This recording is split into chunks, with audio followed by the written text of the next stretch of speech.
మనం ముందుగా Proddatur painting brothers అని అన్నాము.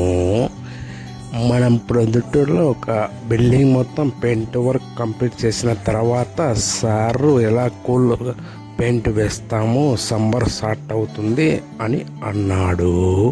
ఓకే సార్ అనేసి స్లాబ్ మొత్తాన్ని కసువు కొట్టి ప్లస్ వాటర్తో క్లీన్ చేసేసి కడిగేసాము. మళ్ళీ మార్నింగ్ వచ్చేసి సింగిల్ కోటింగ్ కూల్ పెయింట్ వేసేసాము. ఆ తర్వాత ఈవినింగ్ టైంలో వెళ్ళి క్రాక్స్ అన్నీ ఉంటే క్రాక్స్ పెట్టేసాము.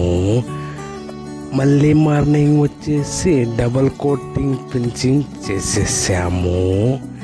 మనం వాడుతున్న కంపెనీ బెల్లా అవుట్పోస్, దాని మీద 10 degrees cooling plus water proof అని ఉంటుంది.